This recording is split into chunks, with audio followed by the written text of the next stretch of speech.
அந்த யோக பிறப்பு ஆனவின் எம்பெருமாள் நந்த சிவனுக உலகோர் நாடுவானோர்களையும் வாருங்கோவில்லாய் வானவரே என்று சொல்லி ஏதுங்கள் நியாயம் ஈயமும் ஈயம்பும் என்றாரம் பெருமாள். அப்போது வானோர் எல்லோருமே மகிழ்ந்து செப்புகிறாரந்த சிவனாதி தன்னோடு மாயவரே துயவரே மற்ற ஒப்பு இல்லாதவரே ஆயரே உம்முடைய அறிவேன்படியாலே அமைத்தாலமையும் அது மனதாம் எங்களுக்கு சமயம் வாழுவாத சாதி தீருமாலே என்றேதான் மானோர் ஈதுரைக்க ஐயாவோம் நன்றனவே மனது நன்றாயக மகிழ்ந்து கால கலிதான் கலிமூழ்கி வையகமும் மேல யோகம் வரையும் மூழ்கியது கண்டீரே ஆனதாலிரேளே அவனீருள் மூடி மானமளித்து வரம்பளித்து மானிடரும் ஆதிமூல சாதி அடங்கல் வரை தேவரெல்லாம் நீதி நிலை மாறி நின்றதுவும் கண்டீரே ஆனதால் இந்த அந்நீச இருள்தனையும் ஏலமென்ன வார்த்தே இதை அறுக்க வேணுமென்று பார்க்கும் போது இந்த படூர நீசக்கலியை ஆர்க்கும் செய்க அடங்காது கண்டீரே ஆனதால் நாமல் எல்லோரும் இன்னும் ஒரு மானமாய் பிறந்தால் மாடுங்களி அல்லாது காலிக்குள்ளகப்பட்ட சடாம் காலியளிக்க கூடாது பெலிக்கு காலியிட பிறந்தல்லாலேலாது ஆனதால் நாங்கள் அம்புவியில் தான் வருவோம் வானவரே உங்களுட வளப்பமென்ன சொல்லும் என்றார். அப்போது வானோர் எல்லோருமே பயந்து செப்புவதேதோ திருமாலே நாங்களினி சிவன் முதலே திருமால் திருவுக்கும் இதுவானால் எவனையா பூமியிலே இனி பிறக்கும் என்பதுதான்.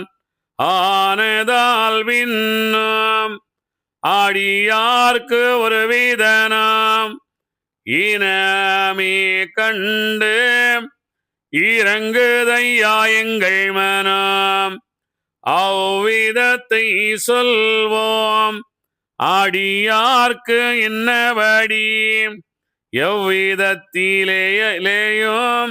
இசைந்தனுப்பும் என்கோவே என்று வானோர் பணிந்து இயம்புவார் அன்போரே அன்று முதல் இன்று வரை அடியார்களெல்லோரும் சிவனுக்கு அடிமை செய்திருந்த பூமியிலே எவனுக்கும் பதராமது இருந்தோமே உலகில் மாய்கை இல்லை எங்களுக்கு மக்கள் வெண்டீர் தானும் இல்லை சாய்கை தூயிலுமில்லை தாகையுமில்லை எங்களுக்கு இளை பிள்ளை தாகம் இல்லை பசிதாகமில்லை வளப்பிள்ளை தேகம் மாறுவில்லை நோவுமில்லை ஆலந்தாசை இல்லை ஆணுமில்லை பெண்ணுமில்லை காலந்தாசை இல்லை காம கழிவுமில்லை இத்தனையும் இல்லாது ஈசனருள் செயலால் நித்திய மனப்பூவால் நீமலன்பதம் போற்றி இன்பதுன்பமற்று இருவினைகள் தானுமற்று வம்பத்து சம்பத்து வாக்குடனே போக்குமத்து மலசலாமத்து மயமும் சயமுமற்று பெலன்பொறிகளத்து பேரத்து ஒருமத்து இத்தனையுமத்து இருந்த சிவ தொண்டரிடம் புத்தி கெட்ட மகளில் போய் பிறக்க சொன்னீரே சொன்ன மொழி மாறாமல் சுவாமி விண்ணப்பம் என்றார் என்ன வீதமாகிடினோம் ரட்சிக்க வேணுமையா என்று அந்த வானோர் இறஞ்சி தோளுதிடவே நன்று என்று கேட்டாதி நாராயணர் உரைப்பார் நல்லது காண்வானவரே நான் இனிமேல் செய்வீரவே இல்லறத்தை விட்டு தவாம் இல்லை காண் வேறு ஒன்று ஆனதால் பேடன்றும் அருளி ஈருளி என்றும் மனமில்லாரென்றும் வாராது மேல் வீரவி ஆணுக்கு ஒருவன் அன்றூழி காலமெல்லாம் தோணுதலாய் ஒன்றாய் தொல்லூழி காலம் வரை வாழ்ந்திருப்பாரென்றும் மக்கள் கீழையோடும் தாழ்ந்திருப்பார் வேறாய் தாளை தோங்க என்னாலும் பேரு தலைக்க பெருமையாய் வாழ்ந்திருப்பார் ஊரொன்று யுகமொன்று ஊரையொன்று கொள்ளாக்கி இரவாமல் வெண்ணோடு இருந்து மிக வாழ்வதல்லால் பிறவியற்று வாழ்வார் பெண்ணுடனே அல்லாது ஊர் மறந்து வேர் மறந்து உற்ற கீழை மறந்து பார் மறந்து தேசம் பவிசு மீக மறந்து ஆடல் மறந்து ஆயிலையை தான் மறந்து பாடல் மறந்து பக்க தூணை மறந்து அன்னோ மறந்து அதிகமான மறந்து சொர்ணோ மறந்து சுகசோபானம் மறந்து நல மறந்து தேகம் தளினமீக மறந்து மலசலம் மறந்து வளரும் தவ பெருமில்லை இத்தனை நன்மைகள் எல்லாமீக கொண்டாடி சித்திரமாக திரும்பி பிறப்பு அத்தவராய் என் பிள்ளை ஏழும் எடுத்த வழி ஓரினமாய் அன்புள்ள அன்புள்ள வேராய் அரசாழ்வோம் கண்டாயே என்று மகாமால் எப்படியே சொல்லிடவே அந்தந்த வானோர் எல்லோருமே இறங்கிய நன்மை பலதோடும் நன்னுதலார் தன்னோடும் மேன்மை பல பெறவே மேல் விரக்க செய்வோம் என்று சொன்னீரே ஐயாம் சுகம் பெற்றோம் நாம் என்று பன்னீர் குணம் போல் பச்சம் வந்து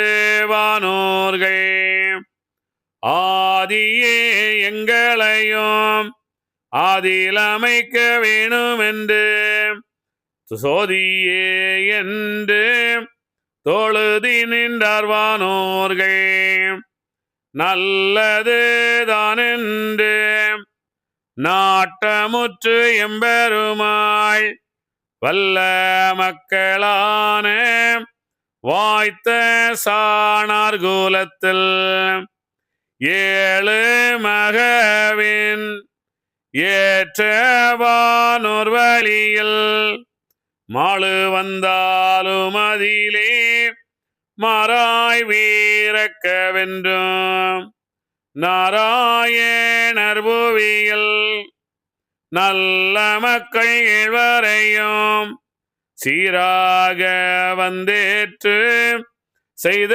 வீணையும் நீக்கி ஊழோழி காலம் உயிரழியா வண்ணமும் தான் ஆழிக்கரையான் மகவு அரசாழ்வார் என்று சொல்லி சொல்லி பிறவி செய்தார்கான் சாணாராய் நல்லதென்று வானோர் நாடியாக மகிழ்ந்து சாணாராய் வந்து தானுதித்தார் வையகத்தில் வாணாளறிந்து வானோர் மீக பிறந்தார். இங்கே வானோர் அப்படின்னா எல்லையற்றவர்கள், புத்தர் மகாவீரரை போல எல்லையற்றவர்கள். இது வரைக்கும் என்ன செய்யலாம், உணவு அதை நிறைய பேர் என்ன பண்ணுவாங்க அப்படின்னா, வாழ்க்கையில் உணவு உண்பதற்காக வாழ்பவர்கள் சிலர், வாழ்வதற்காக உண்பவர்கள் சிலர். நீங்கள் பார்த்துருப்பீங்க. இந்த வாழ்க்கையை வாழ வேண்டும், இந்த வாழ்க்கையில் நம்ம இருக்க வேண்டும் அப்படின்னு அந்த வாழ்க்கைக்காக சில உண்பவர்கள் சிலர். எல்லையற்ற பரபிரமத்தை தனக்குள்ளாலே கொண்டவர்கள். அந்த எல்லையற்ற இந்த ரெண்டு இந்த ரெண்டு அறிவைகளையும் தான், இந்த அறிவும் இதுக்கு அடுத்த அறிவுகளையும் தான் அந்த அந்த அந்த அங்கே அந்த கரிகால் சோழன் எடுத்தது.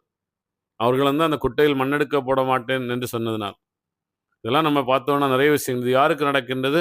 இது இப்பொழுது 6வது வித்து, வானம், எல்லையற்ற வானம். மாறறிவாக நாம் படைக்கின்றோம். இது 6வது வித்து. இன்னொரு வித்து இருக்கின்றது 6வது. அதாவது இது நம்ம பார்க்கும்போது நிறைய இவங்க சொல்லுகின்றார்கள், நாங்கள் பசியில்லை தாகமில்லை எதுவுமே இல்லாமல் இருந்தோம், எங்களுக்கு எதுவுமே அவசியம் இல்லை, இந்த உலகத்தில் ஆண் இல்லை பெண் இல்லை கலந்துரையாடல் இல்லை, நாங்கள் பிரம்மச்சரியாக இருந்தோம் அப்படின்னுலாம் நிறைய சொல்லிட்டு வராங்க. அவர் சொல்லுகின்றார், இந்த ஒரு வரி தான் என்னாகின்றது, இந்த ஐயாவளியில் நிறைய மக்கள் பிடிச்சிட்டு அது நம்ம அந்த குடும்பத்தோட வாழ்ந்தா போதும், அதான் தவம் அப்படின்னு இருந்துறாங்க. என்ன சொல்லுகின்றார் பார்த்தீங்களா? நிறைய விஷயங்கள் சொல்லுகின்றாங்க. அவங்க கேட்கின்றார்கள், நாங்கள் இப்படியெல்லாம் வாழ்ந்தோம் அல்லவா அப்படின்றலாம் சொல்லுகின்றால். எங்களுக்கு மாய்கை இல்லை, எங்களுக்கு மக்கள் வேண்டியதானும் இல்லை, மாய்கை சாய்கை துயிலும் இல்லை, பகையும் இல்லை, எங்களுக்கு இழப்பில்லை தாகம் இப்பசி இல்லை பசினாதா. இது யாருக்கு? ஒரு ஆள். நம்ம ஒரு காலத்தில் ஒரு பிறவியில் நாம் இதே போல வாழ்ந்திருக்கின்றோம் பிரம்மச்சாரியாக. ரொம்ப முக்கியம். பிரம்மச்சாரியாக இருந்து எல்லையற்ற இறைவனை நமக்குள்ளால் உணர்ந்து நாம் அந்த தியானம் சவம் செய்து நாம் தவ பயிலனை அடைந்து அனுபவித்திருக்கின்றோம். அப்படி இருந்தோம். இந்த நிலமற்று சொர்ணம் மறந்து சுபசோகனம் மறந்து நலமற அவங்களுக்கெல்லாம் எதுவுமே கிடையாது, எந்த ஒரு இதுவும் கிடையாது. நம்ம ஜெயினுடைய இதெல்லாம் இப்போ கூட இந்த மக்கள் பார்க்க தெரியும். அவ்வளோ வசதியாக இருப்பாங்க, அவ்வளோ அழகாக இருப்பாங்க, எல்லா செல்வங்களும் எல்லா ஐஸ்வர்யங்களும் அவர்கிட்ட இருக்கும். ஆனால் என்ன செய்வாங்க, அங்கே திடீர்னு சாமியாராக போகணுன்னு அந்த முடியெல்லாம் பிச்சு போட்டுட்டு அந்த அந்த வெள்ளை ஆடை அணிந்து போகிறதெல்லாம் பார்ப்போம். இதுபோல தான் அவங்க அந்த வானோர்கள் இப்படித்தான் இருக்கின்றார்கள் அப்படின்னு சொல்கிறாங்க. சொல்லிட்டு சொல்கிறவங்க இவங்க சொல்லுங்கன்னா என்ன சொல்லுகின்றார் பாருங்க, ஆழிக்கரை ஆணி அரசாழ்வார் என்று சொல்லி பிறவி இல்லை இதுக்கு முன்னாடி இப்போ சொல்லுவாரே ஒரு விஷயம், என்ன என்ன ஏத்த வழி என்னமாய் 7 மக்கள் என்று சொன்ன, அதாவது சொல்லி ஒரு ஒரு வரி சொல்லுவார். என்ன சொல்வார் அப்படின்னா, நீங்கள் வந்து திருமணம் செய்து அந்த குழந்தைகளுடன் நீங்கள் வந்து வாழ்ந்து இந்த நிலையை நீங்கள் வர வேண்டும். அதனால் நீங்கள் வந்து வெள்ள மகன் வாய்த்த சாணர்களுக்கு 2 சொல்லுவார். சொல்லி அப்படி பிறக்க வேண்டும் அப்படின்னு சொல்லி என்ன செய்கின்றார், இந்த நீங்கள் திருமணம் செய்து அந்த குழந்தைகளுடன், நல்லா ஞாபகம் வச்சுங்க, திருமணம் செய்து அந்த குழந்தைகளுடன் வாழும்போது நீங்கள் தவமியேற்றி வாழ வேண்டும், இந்த நிலை வர வேண்டும். உங்களுக்கு நாங்கள் கீழே நீங்கள் அந்த மாயக்களி உங்களுக்கு வர்றதுக்கு நாங்கள் விடமாட்டோம், நாங்கள் பார்த்து உங்களுக்கு உள்ளாலே இருந்து நாங்கள் பார்த்து கொள்வோம் அப்படின்னு சொல்லிட்டு இங்கே மகாவிஷ்ணு சொல்லுகின்றார். ரொம்ப முக்கியமான விஷயம். வந்து இந்த எல்லையற்ற இறைவனை தனக்குள்ளாலே உணர்ந்த அந்த சித்தர்கள் ஞானிகள் கூட இந்த உலகத்தில் மீண்டும் என்ன செய்யும், சாதாரண ஒரு மனிதனாக, ஒரு மனித வடிவாக இந்த உலகத்தில் சாதாரண பெண்ணை திருமணம் செய்து குழந்தைகளுடன் எப்படி வாழுகின்றார்கள். அந்த காலத்தில் அவர்கள் சதுரயுகமாக சரியாக வாழ வேண்டும். உண்மை உழைப்பு, உண்மையான வர்த்தகம், உண்மையான அந்த இந்த நாட்டுக்கும் வீட்டுக்கும் உண்மையாக செய்வது இல்லையா, பிரம்மத்தை உணர்வது எல்லாம் சரியாக செய்ய வேண்டும். அப்படி செய்து அவர்கள் வாழ்ந்து மீண்டும் என்ன செய்ய வேண்டும், இந்த கலியை அறுத்து இந்த தர்மயுகத்துக்கு வர வேண்டும் அப்படின்னு பிறவி செய்கின்றார்கள். பிறவி செய்துட்டு அடுத்தது என்ன சொல்லுகின்றார் பாப்பா ஐயா, அந்த யோக பிறப்பு ஆனவின் எம்பெருமாள் சொந்த பரலோக சுத்த முனிவோர்களையும் எல்லோரையும் அழைத்து எம்பெருமாள் எதுரைப்பார் வல்லவரே உங்கள் வாழப்பமென்ன சொல்லும் என்றார். நீங்கள் என்னை மறந்து நீ நீளத்தில் இல்லை என்று நாங்கள் மிக அறிய நன்றி கெட்டு சொன்னீரே. ஆனதால் உங்களுக்கு அதிக பிழை ஆச்சுதல்லோ ஏனமென்ன பார்த்து இயம்போ முனிவோரே. அப்போது மாமுனிவர் எல்லோரும் தான் பயந்து செப்புவது ஏதோ சிவனுலகோர் செய்தி கண்டால் கற்பனைக்குள் அல்லால் காடருவமோ நாங்களினி அற்பரல்லோ கற்பனைக்கு அல்லவென்று சொல்வதுகான் என்று முனி சொல்லி இயம்புவார் விண்ணு முனி எல்லா உரையும் எடுத்துரை தீர்வானோர்க்கு நல்லாயறிந்தோம் நாதனே அவ்வகை போல் பாடைத்தனுப்பும் உம்முடைய பாலருடதன் வழியில் நடத்தை அதிகமுள்ள நாராயண பொருளே என்று முனிவோர் இப்படியே சொல்லிடவே அன்று பெருமாள் அவர்க்கேது சொல்லிடுவார். எல்லோரும் என் மகவாய் இனத்தில் வீரந்திருங்கோம் வல்லோரே உங்களை நான் வந்தெடுப்போம் அஞ்சாதே. என் மக்களேலும் இந்த வழி சான்றோரை பொன்மக்களான பூமக்கள் தங்களுக்கு என் சொத்துமீந்து என் பெயரையும் கொடுத்து தன் சொத்தோடு இருந்து தற்சொரூபம் கொண்டிருப்பேன். இறப்போ பிறப்போம் இல்லாமல் என் மகவை பிறப்போ பிறப்பின்றி பேருலகமாள வைப்பேன். ஆனதால் தரும யுக அரசு உங்களுக்கு அருளி மனமாய் தந்தோம் மாயாண்டி தன்னானை என்றாணியாதி நாராயணர் கூற நன்றாக மாமுனிவர் நல்லதென்று சம்மதித்து ஐயாவுமது அருளின்படியாலே மெய்யாய் உமது விந்து வழிகுலத்தில் பாடையுமையா சாணாராய் பரமணி என்று நின்றார்.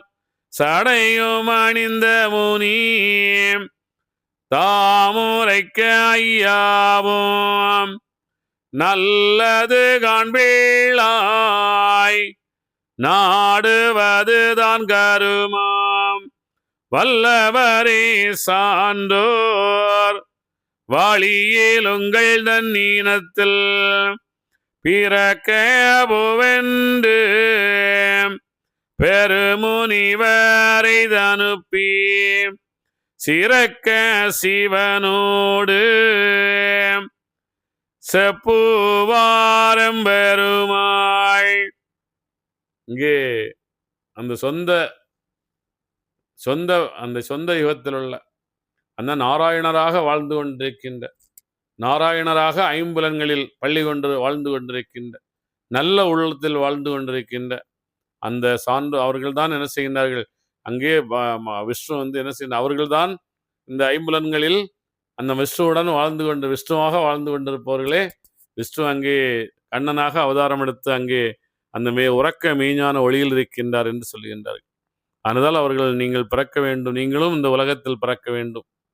மகாவிஷ்ணு எல்லாருமே இந்த உலகத்தில் கலியை அளிக்க வேண்டும். இதுவரைக்கும் நம்ம பிறந்து எவ்வளவோ ஞானங்கள் எல்லாம் பெற்றிருக்கின்றோம். இது கடைசி ஞானம். சாதாரண மனிதனாக இந்த உலகத்தில் பிறந்து சாதாரண மனிதனாக பிறந்தாதான் நாம் என்ன செய்ய முடியும்.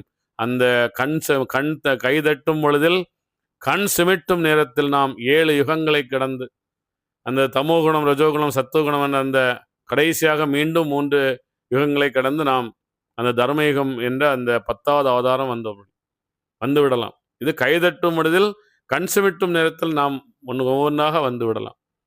இதே நாம் நம்மளுடைய வாழ்க்கையில் ஒவ்வொரு நேரமும் நாம் புரிந்து வாழ்வதற்காக தான் பகவான் இதை பிரித்து சொல்லி கொண்டு வருகின்றார். ரொம்ப அற்புதமான விஷயம். நம்ம என்னன்னா வாழ்க்கையில் இதை ரொம்ப கடைபிடித்து சரியாக வாழணும். என்ன சொல்லுகின்றார்னால் அதுக்கு முதலாவதாக காரணம் என்னன்னா, நாம் கலி அப்படின்னா எல்லா யுகமும் இந்த உலகத்தில் வாழ்ந்து கொண்டிருக்கின்றார்கள். எல்லாரும் என்ன செய்யணும், 99.9% மக்கள் குரோனியாகத்தான் வாழ்கின்றார்கள். உங்களில் யாரோ ஒருவர் என்ன செய்கின்றார், யாரோ ஒரு சிலர் தான் தன்னை 6 பிரிவுகளாக பிரிக்கின்றார்கள். அந்த 6 பிரிவுகளாக பிரிக்கும் போதுதான் அவர்கள் வேதத்தை உணர்கின்றார்கள். வேதத்தை உணர்ந்து வேதத்தின்படி வாழ்பவர்கள் தான் அந்த பிரார்த்தனை செய்ய வேண்டும், வேதங்கள் சில பிரார்த்தனை செய்ய வேண்டும் என்று அந்த மந்திரமலையை கடைகின்றார்கள். அந்த மந்திரமலையை கடைபவர்கள் தான் என்ன செய்கின்றார்கள், முருகனாக அந்த ஆறறிவு முருகனாக வருகின்றார்கள். அந்த ஆறறிவு முருகனாக வருபவன் தான் அங்கே பிரகலாதனாக தனக்குள்ள மட்டும் இறைவன் அல்ல, எல்லா இடமும் இறைவன் இருக்கின்றான் என்று அவன் உணர்கின்றான். அந்த பிரகலாதனாக அந்த வருபவன் தான் அங்கே ராமராக ஒழுக்கமாக வாழ வேண்டும், தாய் தந்தை தான் இந்த உலகத்தில் நம்மை பிரவேசி அவர்களுடைய சொல் கேட்டு வாழ வேண்டும் அப்படின்னு அந்த நிலை அவர்கள் அந்த ஒழுக்கமாக வாழ்கின்ற நிலை வருகின்றார்கள். அந்த ஒழுக்கமாக வாழ்கின்ற நிலை வந்ததுக்கு அப்புறம் தான் எல்லையற்ற இறைவனை தனக்குள்ள உடைத்து எல்லா உயிர்களும் நாமும் வேறல்ல, அல்ல எல்லாமே நாம் தான் அப்படின்னு யாரெல்லாம் நம்மை நினைக்கின்றார்களோ அவர்களுக்குள்ளாலே அந்த ராசலீலைகள் புரிந்து அந்த தர்மத்தை காப்பாற்றி அவர்கள் நாம் இந்த கலியுகத்துக்கு இப்போ அந்த கலியில எல்லா அழுக்கும் இருக்கின்றது. அந்த 6 அழுக்குகளும் மீண்டும் இங்கே நமக்கு இருக்கின்றது. அந்த 6 அழுக்குகளையும் இங்கே சாதாரண மனிதனாக திருமணம் செய்து நாம் இதை கடந்து இந்த இந்த நிலை நாம் மேல்நிலை வர வேண்டும் அப்படின்றதுக்காக தான் இங்கே ஐயா இந்த இந்த இந்த விஷயத்த ரொம்ப அழகா இதை சொல்லிட்டு வர்றார். அடுத்து என்ன சொல்றாருன்னு பார்ப்போம். ஆதியே நாதி ஆனந்த மைத்துனரே சோதியே சான்றோராய் தொல்புவியலிலுள்ள சங்கமுதர் செய்வ சக்தி பரலோகம் வரை அங்கு போய் சாணாராய் அவதரித்தார் பூமியிலே என் மக்களான இப்பூமியலிலுள்ள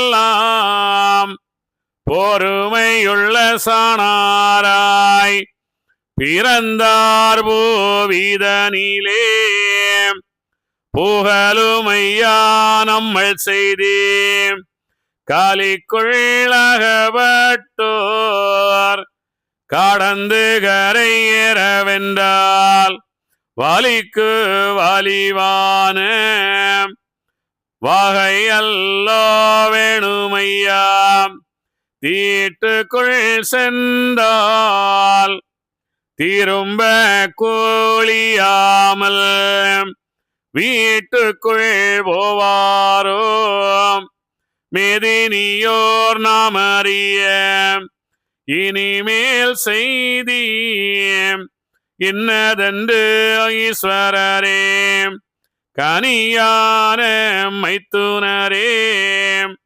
கட்டுரைக்க வேணுமென்றார்.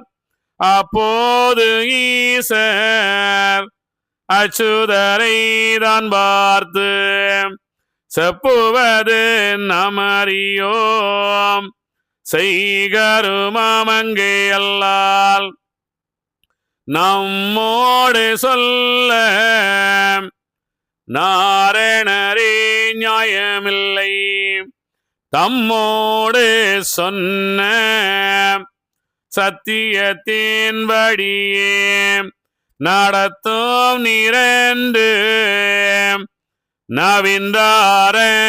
நவிந்தாரங்கீஸ்வரரும்